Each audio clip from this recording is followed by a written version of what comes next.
to you from Second Floor Studios in Dallas, Texas. It's the Small Business Living It podcast with Dean Castelhano. All right, welcome back to the Small Business Living It podcast with Dean Castelhano.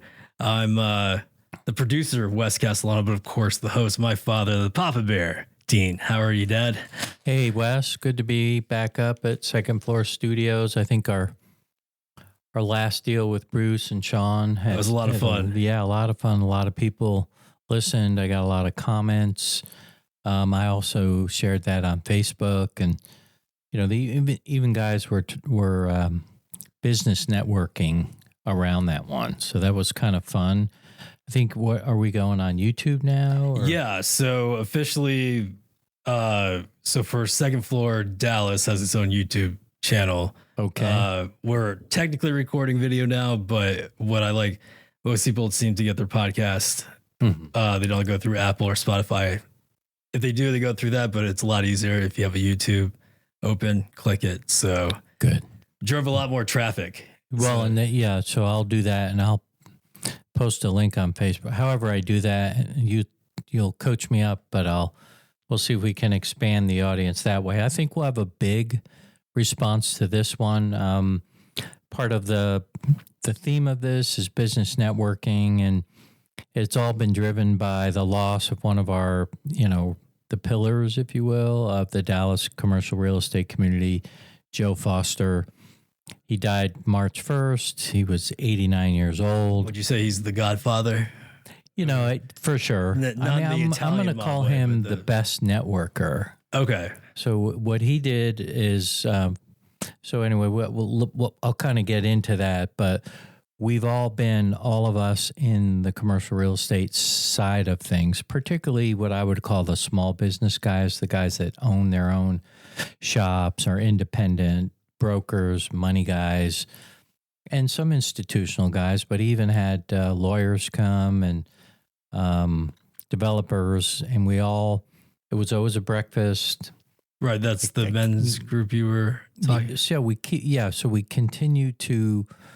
I mean, it evolved. I can't even remember at the end what morning we were going, whether it was Tuesday or pretty sure that was Tuesday. But Joe, as far as Graham Mortgage is concerned, relationship with Joe Foster goes back to, we think, the late 60s. Oh, wow. When he met Joe Graham. Okay, so you got the two Joes. Yeah, and there wasn't even Graham Mortgage yet. It was Joe Graham was working at IDS Mortgage, or no, probably even before that. It was. Are those guys still around? No. Okay. That was a REIT. No, but I believe it was more the life company out of North Carolina, and I'll get there.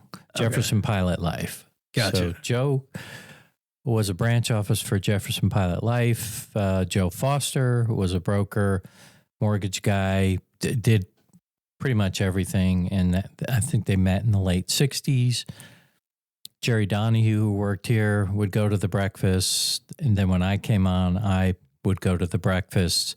And the reason that I mention this is because what Joe Foster was able to do was create this, I would call it, lane of networking. Right. For the guys of us in the industry. And particularly when I came to Graham Mortgage from Northmark. Right. I think going to those breakfasts really plugged me into what the people I needed to know. Right. It was almost like the LinkedIn, but would you say that, but in person and specific in the niche? Yeah, it's the old fashioned, the original. way. Yeah. So my first question though, where was the breakfast at? Oh, it was at Dallas Country Club. So that was always fun. Okay. We went through some iterations of the clubhouse, some places, but toward the end we were in a bigger room. We still go, by the way. Okay. I didn't know if it was like some greasy spoon. No, this was legit. Okay. Yeah, cool. no, he's Dallas Country Club. Joe Foster is known for a lot of things. Well, first of all, it was always fun to go to the country club. Right. The food was great. The view was great. He was always a gracious host. His daughter, Angelique, would arrange it.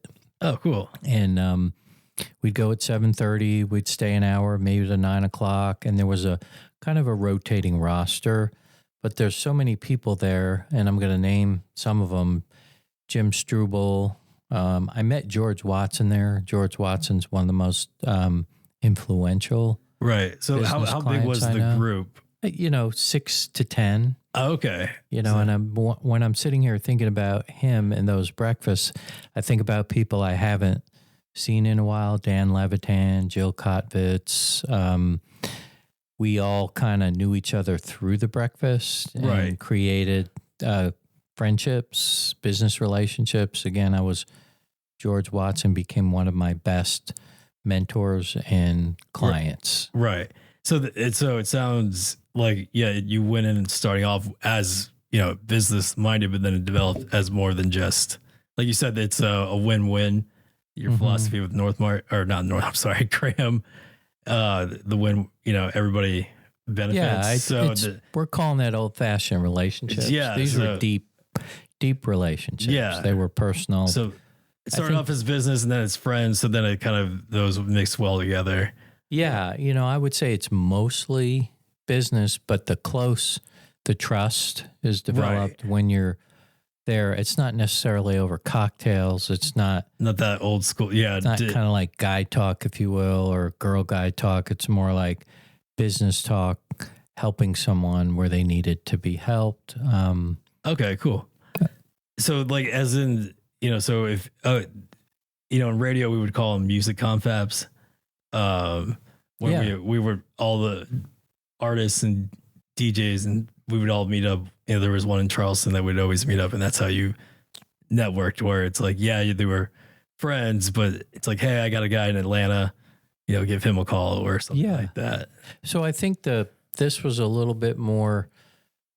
It wasn't as broad as that. It was a little more targeted. There were 10 or 12 people who were always there supporting each other. Okay, cool. Or sharing ideas, or how are things going in the market. But I think the magic of it was the longevity of it. Yeah, because if you're going all the way from the late 60s, and it was 50 years plus. I don't know if he was doing the breakfast, but certainly he's been doing the breakfast. He was doing the breakfast for 20 to 30 years. That's awesome. And I think there's something about you with in Dallas, especially between your fantasy football. It's been going on since. Right? Yeah. No, I'm just saying it's cool. Yeah. So if it seems to be in Dallas, there is a group. There seems to be that interpersonal relationships. Yeah. Over than just hey, I liked your LinkedIn profile type of thing. Like, I've always, when I got here in 1982, I always felt like the business culture was, although it was competitive, everybody was always trying to help. It was always very collaborative, and everybody was rooting for everybody, if that makes sense. So not cutthroat. It didn't feel that way to me. Not like in New York. Well, yeah, or others. I'm sure maybe it's other businesses or other markets, but when Philip and I went to work for him in 83. We had competitors, the William Ross and his guys, Charlie Robinson. I'm bringing up all these old names because it's fun to remember. We would share deals. We would help each other out. Yeah. So I would call us more. We were competitors, but we all had our. Almost sounds like collaborators at the same time. Yeah. No, we all were the same age. We wanted to do everybody's families to do well. At some point, our wives knew each other. We knew how each other's kids are. Now we're all kind of, Joe was 89, Joe Foster. Yeah. Joe Graham is in his 80s. But he's got the spirit of a 40-year-old. He does. He just celebrated a birthday, and he's doing, I think he's doing as good as ever at this point, and we see him every day, lucky us. But I do want to really, really emphasize that Joe Foster and the consistency that he brought to the those breakfasts and connecting people really meant a lot to me, and I think it meant a lot to everyone else. And he was a unique guy. So there's some stories about him that I'd like to tell. When you gave me the bullet points, I go, this guy is the Dos Equis most interesting man in the world type of thing. And I mean that like, but the things that he did, I go, okay, go say more words. Like that sounds really cool. What's funny is that he was more, I think his Army background was more what he might be. It might inform his style because he could be rigid. So right. we could, if he was to start a meeting or to end a meeting, I have some stories about some trips that I'll tell that a lot of people do. But I think he's most known, other than for his breakfasts, he's known for a green Carmen Ghia convertible. He had the Carmen Ghia? He had that green. Have you seen it? Yeah, it's around town. I think I've seen his one. Family may still have I've seen one in Turtle Creek, but I know I fell in love with it. That's what Brad Pitt drove in Once Upon a Time in Hollywood. Mm-hmm. And I saw it. He had a green Carmen Ghia, and I was like, that up there with my original Austin Mini Cooper. Yeah, the Carmen Ghia was gorgeous. I really do. I think I've seen it around Turtle Creek. Is that where? Yeah. And it might be a family member that has it and is driving it now. So one of the interesting things about that, and we all loved him, and God bless, that he believed that because he owned the car for so long, it had to be a 50-year. Right. That opening and closing the door, he believed that you would wear the latch out. Right. So he would never close the door all the way. Oh, I can see that. And when he would valet park it, if he ever valet parked it. Yeah. I'm not sure someone can. I wouldn't trust a 20-year-old with a Carmen Ghia, no. So he would either tell the valet, don't slam the door, or he would park it himself, and he would just nudge the door closed, but not all the way. And you could always walk up to the car. Yeah. And you could see that little gap. Oh, really? On the driver's side door. So that was... I'm surprised his personality and so the Carmen Ghia wasn't a convertible though. One was. I'm surprised he just didn't hop the. Yeah, maybe when he was a little bit younger. Yeah, that makes more sense. So that was one thing, and then later, I looked at his part of his obit, and there were some things that were mentioned that are very. That I participated in. He has a lot of, there's so many things that were mentioned here, breakfast clubs, but the other one was Cloudcroft Golf. And that's New Mexico. Okay, I was going to say, is that a type of golf, or is that what? That was like a weekend away in the mountains of New Mexico. Oh, beautiful. And you would go to Cloudcroft, but then you would go to into the mountain gods. Right. And they were high altitude. The way we do it is fly to, where did we go? Okay, we'd fly to El Paso. We'd have a bus, and then the bus would take us up into New Mexico, and we'd play golf or gamble and have a nice dinner a couple nights. And so one of the other bonding trip. It was great. It was really good. And at the end there, old Joe really wasn't able to play golf, but he loved to organize it and have the fellowship. It was his Woodstock. Yeah. Well, so when he got a little bit older, he got a little bit more rigid. And, sometimes, we're guys, we're at the bar, we're kind of, if the bus was leaving at 6 to go to dinner, it's leaving at 6. 6:01. You're on time, you're late type of thing. You're gone. It's gone. Yeah. So, anyway, eminently lovable, really grateful for the people I met, and just want to pay, I think I said Candace, Ruben, Lee Richter, Charles Hicks, Michael Reynolds, certainly Brian O'Boyle, who took over the hosting at Dallas Country Club, and now we have a once a month Thursday breakfast that's quite a robust group of people, and it's chaired by George Watson. But Jim Struble, his moniker is the man with the square feet. Okay. He does industrial stuff.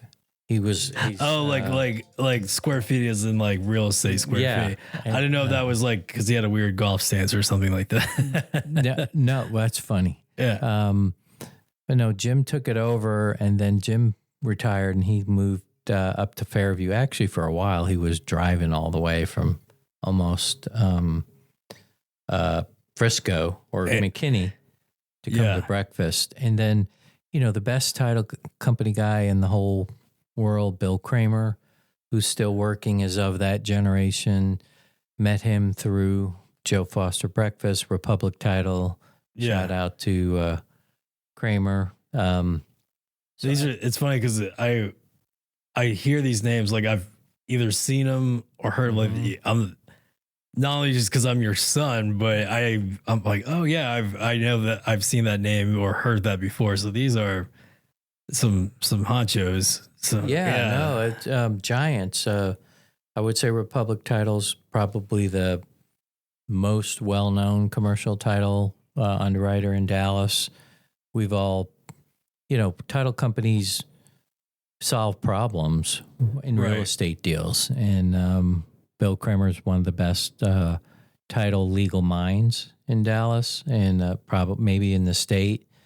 We've had solved tons of problems for us when we're selling properties or buying properties, lending on properties. So he just like gets it. He got very creative mind. Yeah, he doesn't say, "Oh, let me ponder on this for a week." He just and title insurance is literally that. It's insurance. So you're making a bet that something will or won't happen. Right. So your risk management brain is at play all the time, and he has a great risk management brain. His formula in his head is pretty solid. So like I said, so if you add this world, if you will, it's kind of close in Dallas. I'll call it Uptown, Turtle Creek, all that kind of stuff. Right. We were all close knit. We're still pretty much in contact. We're all senior. Right. We all qualify for Medicare now. Yeah. Well, if it's still around. Most of us. If it's still around. Right. Sorry. But the legacy, though, carries on at the breakfast at the country club. It's been elevated to a kind of a higher level.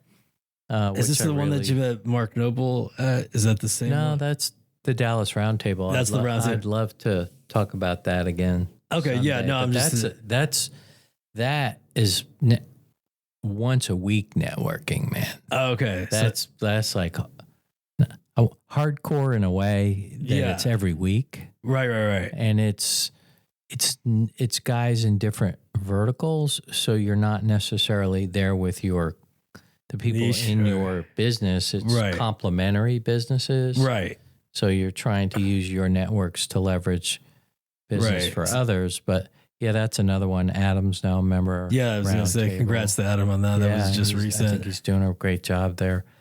But anyway, sorry. Yeah, this is this is as much just a an homage, if you will, or a tribute to Joe Foster. Let me just kind of double check on